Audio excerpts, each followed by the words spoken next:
Hi guys, so I'm gonna read All Star Comics number 8, the Justice Society story. So this is gonna be like multiple parts because these Justice Society stories are really really long. Like up like the one I did, the first one I did was over an hour, like combined. I think it was like an hour 30 minutes.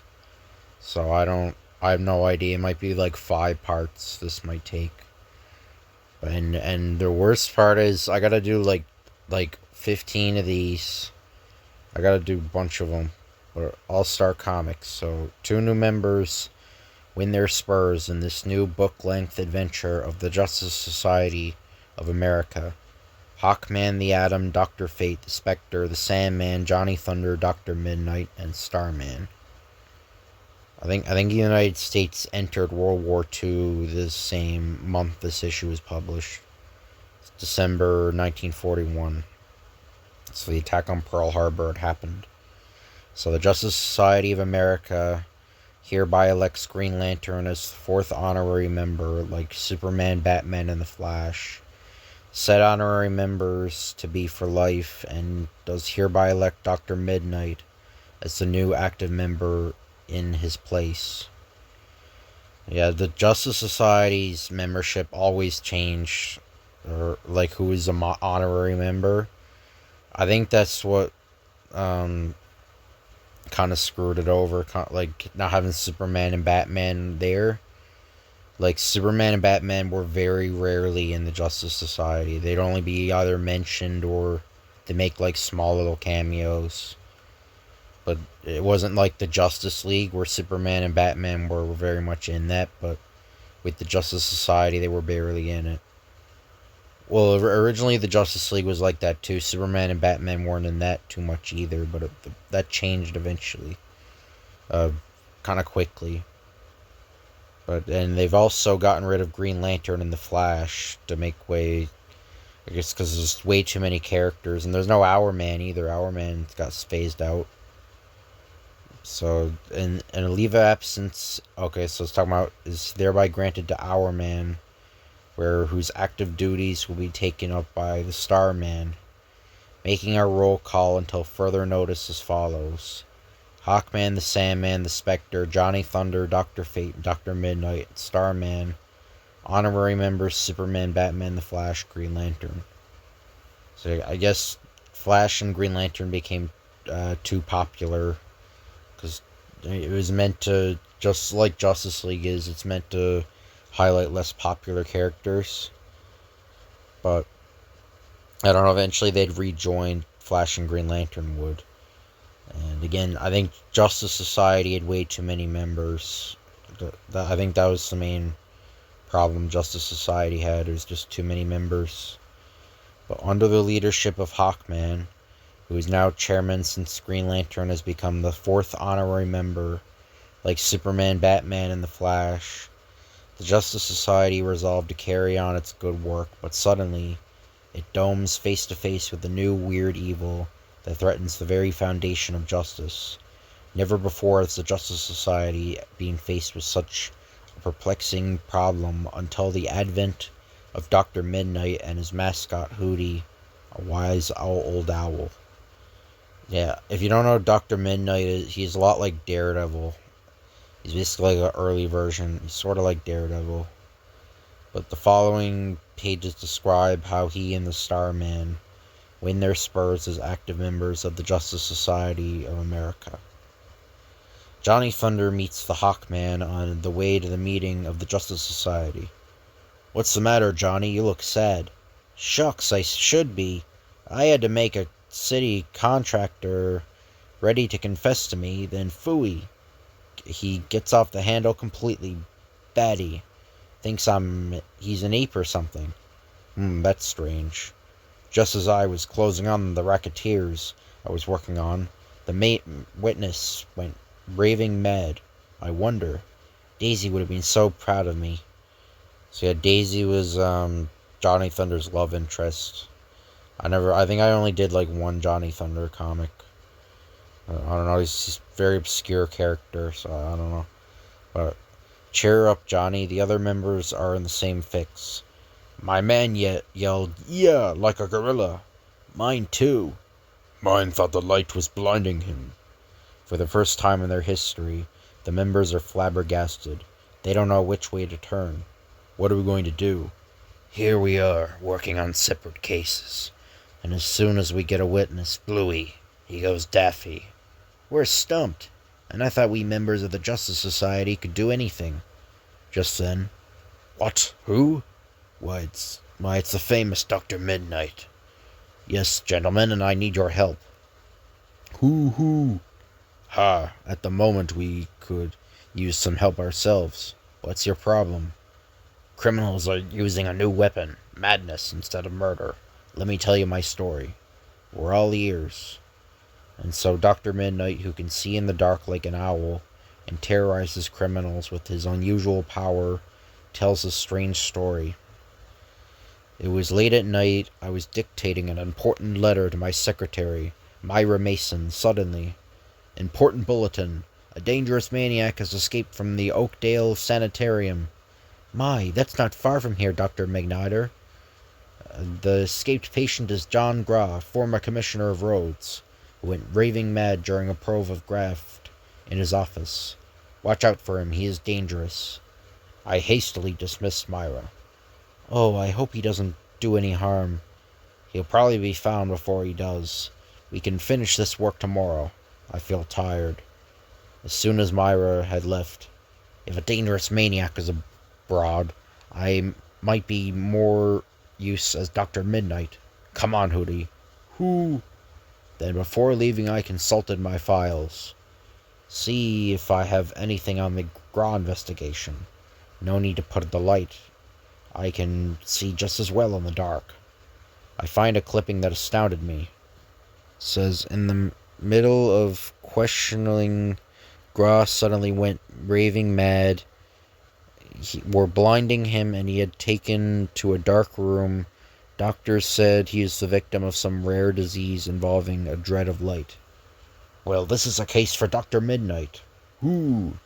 I had scarcely reached the ground. What's that, Hooty? In the darkness, I saw a figure slip into the nearby woods. I hadn't expected my search to end so soon. Stop! Yeah! It was Graw, all right. I could recognize his features in the darkness. He seemed to have the strength of 10 men and a fury of a demon. Ooh! A trick I had learned in college came in handy. He was up in a flash and charging at me again. Yeah! This time I was ready. I leapt from a limb and met Graw halfway. The blow put Graw out long enough to tie him up safely. Glad we had this tussle. It helped me to diagnose this case. Those blind charges he made at me, the fear of light, even that strange cry, all add up to one thing, and this blood test proves it. This is a very rare disease, but it's always found among apes. It's never attacked humans before. There's something very funny here. I thought immediately of old Professor Abel, whose scientific work with animals is well known. It was he who discovered this disease. I'm sure he'll help us, Hooty. Who? My visit awakened the old caretaker. I've been informed, but I must see Professor Abel. But that's impossible. This is urgent. You don't understand. He left for Africa a month ago on a scientific trip. This is terrible. He was the only one who could help. How can I reach him by radio? I don't know. His trip was a secret. He said very little about his plans. I searched Professor Abel's laboratory in vain for the antidote he had perfected. Notes of all kinds, but only Professor Abel knows what they mean. I suppose I shouldn't have let you in, but the famous Dr. Midnight can mean no harm. Finally, I found a vial filled with a substance I couldn't identify. Solution K. I wonder what that is. Say, this might be the antidote. In the cellar were apes kept for experimental purposes. There's one way to make sure. I'll need your help. First, we'll inject the ape with the germs of this disease. In a moment, he showed the same symptoms as Graw did in the woods. Yeah. Look out! I met his onrush with an injection of Solution K. If this doesn't work, it's just too bad. But it did. The ape immediately quieted down and became as docile as a lamb. "Whew, that was close. Put him back in the cage. I have work to do." I rushed back to Gra. An injection of Solution K had the same effect on him. What am I doing here? Where's the district attorney? I want to tell him the truth. I explained the situation to Gra, and he told his story. As you know, I have a clean record. When the political ring appointed me to office, I was suspicious, but determined to do an honest job. Whenever graft there was in my office went on behind my back. When the investigation started, I was determined to tell everything I'd found out. Yes, but this madness, what started it? I don't know. Just as I went to the witness stand, my lawyer leaned over to whisper to me. I felt a pain in my arm, and then everything grew bright. My eyes pained me. Your lawyer. Give me his name and address. I hastened to the lawyer's office. Good thing I can see in the dark. I can search this place without attracting attention. In a desk I found a hypodermic needle. This proves God was telling me the truth, and letters which showed me that the lawyer was on friendly terms with the political ring. So he double-crossed his own client. What's that? Someone at the door. I quickly hid in a dark anteroom. What can be going on at this hour? The lawyer entered the room with the notorious political boss of the city. But why do we have to meet Professor Elba at this unearthly hour? It's safer. We won't be seen together. You know, that's a pretty big cut he's demanding from us. Well, in a way. But don't forget, we're all safe for this way. If we had to bump Graf, that would have been dangerous. So that's the story. Well, here's where I go into action. I crashed a blackout bomb to the floor. Hey, what's this? Stop, you! In the darkness, two culprits crashed into each other. Well, that saves me a job. I had them tied up before they came to. Now, gentlemen, talk and talk fast. You can't bluff us. Now, we got the law on our side. Maybe this will help. I found it on your desk. No, please don't. I'll tell you everything. In a moment, they were both busy writing confessions. How do you spell hypodermic? I read the confessions. Fine, but you don't say much about Professor Elba. Tell me more about him. That's all we know, honest. He cut in on our racket, because we don't have to bump guys off. We never seen him before. I didn't know at that moment Professor Elba's eyes were upon me. Ah, the famous Dr. Midnight. There was a warning cry from Hooty, but a blow to the back of my head fell before I could turn around. Woo-hoo! The blow dazed me. I could see only the shadow of a figure over me, and hear his words. Prepare to die, Dr. Midnight. I'm going to shoot you. With a screech, Hooty flew into his face, and the shot went wild. Believing the shot would attack the police, Professor Elba fled without my seeing his face. Well, Professor Elba got away, but you two won't. Not with these confessions in my hands. The next day, Myra was pleased, but I wasn't. So Gra isn't guilty after all. He owes his freedom to Dr. Midnight. He certainly keeps him flying. There isn't any Dr. Midnight. If there is, why doesn't he find out who is really in the back of this crime? So the advertisement for that's the Dr. Midnight section. And how much time do we... Okay. So I'll read another one. Back in the meeting of the Justice Society. And that's my problem, gentlemen. And yours, too. We have to find this Professor Elba. At once the champions of the justice start off. He's a menace to justice. We have to get a hold of him fast. He sure made a fool out of me. Wait, members, I've just thought of something. Where this Professor Elba has crossed the path of every one of us, we must remember that none of us even know what he looks like. Gosh, that's right. The only fellows who could have helped us are all acting like a bunch of apes, or else they're afraid of light. But Dr. Midnight steps up again. I've analyzed this Solution K and made a supply for all of you. Restore the sanity of Professor Elba's victims. That might lead us to a clue. And so Armed with Solution K, the members of the Justice Society start on one of their strangest missions to find the man who has foiled the efforts of every one of them. Can they cope with the powerful enemy of justice? We shall see. Now we're getting somewhere. Good old Dr. Midnight. With this stuff, I won't need my pet Thunderbolt. I hope. Inza waits in her car outside the Justice Society meeting for Dr. Fate. Inza, I have something that I think will clear up this mystery and help Bill and Marge at the same time. There. Now to see if he remembers anything that happened before that drug got him. Oh, I feel better. So much better. Bill Ford. You sure you're all right? Sure, I'm sure. Hello, Inza. Marge, those rats have Marge. Easy, Bill. I sank all my money into that bus franchise, and then those crooked politicians tried to defraud me out of it when they started making dough. Goopy Gus Gluck is behind all this. Easy, Bill. So that's why they injected you and made you crazy. But the worst part of it is that they kidnapped Marge. My wife, Inza. My Marge. Gus had her kidnapped tonight. There, Bill. I'm sure Dr. Fate will be able to help you. I'm going to help him, even if I have to take down this crooked town apart to do it. When Dr. Fate, or Inza and I, went to call on Marge and Bill and found him wandering around crazy, afraid of the light, I knew something was wrong.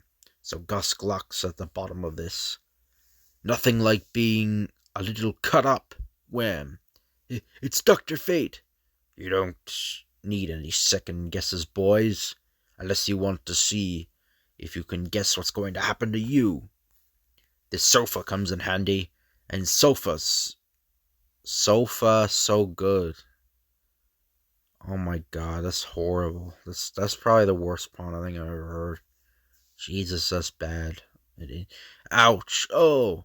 Cough up what you know about the bus franchise racket. That Goopy Gus is in on, or else I'll choke it out of you. Gus decided that young Bill Benson had too good a thing, so he's after his buses. He wants to swipe them from him by kidnapping Bill's wife to get her signature on a bill of sale. Where is Marge held? At the houseboat off Rocky Hook. Looks as though I'm going to have to take a sea voyage. Anchored off Rocky Hook. A desolate spot, but for my purposes wonderful. I've been seen. Good. Let them worry a little before I crack down on them. Hey, fellas, help! A little quiet here, please. You got quiet all right. He's out like a light. So, it's your turn. Sorry, no time to waste on our little get-together. Yo, it's Dr. Fate. I'll shoot him down. One side, Wallflower. Even if I am, you don't have to pin me up. He enters the room. Marge, you're all right. We can't stand on ceremony and use the door because there are a few peeved boys back there with whom I'm not on speaking terms. But where are we going? Over Ince's penthouse, Dr. Fate swiftly descends. Oh, Bill! Darling! But how can we ever thank you? Don't thank me yet. If I'm not mistaken, Goopy Gus will be hot for revenge. He'll attack your buses. Sure, that's what he'll do. And when he does attack them, he'll find a little surprise package waiting for them.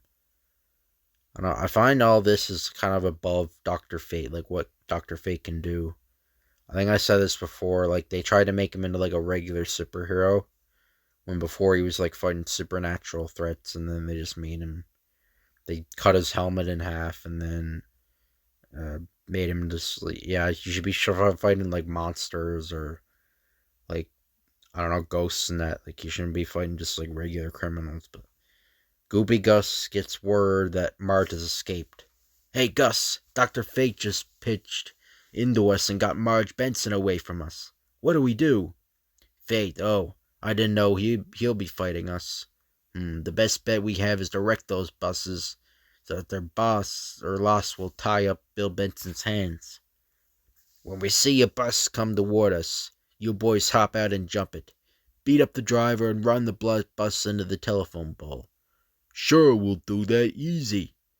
A Benson bus truddles along the road. This is gonna be fun. I always wanted to let loose on one of these.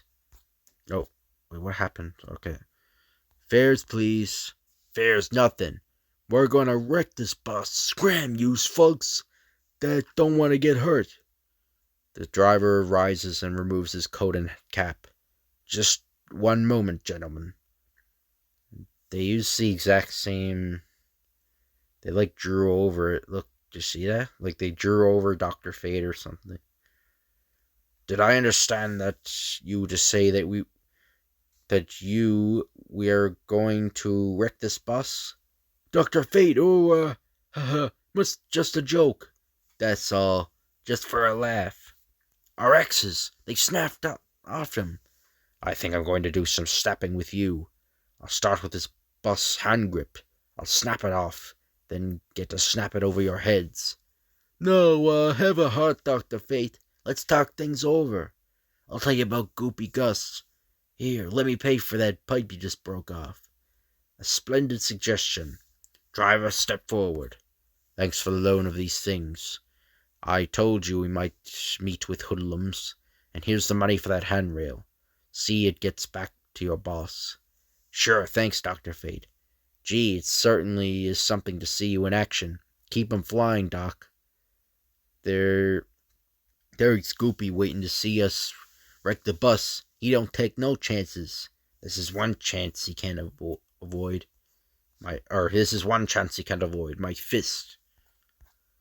I'll smash everything you own like I've smashed this car unless you leave Bill Ford's bus line alone. Why, you're most certainly. I never had any other intention. Don't give me that line, Goopy. I can see you really need a lesson. Goopy Gus sails through the air and smacks his head against one of Bill Ford's buses. Oh, wow. The idea is never try to kid me, or any other member of the Justice Society, when we ask a question. Please don't bother teaching me any more. I think I understand everything.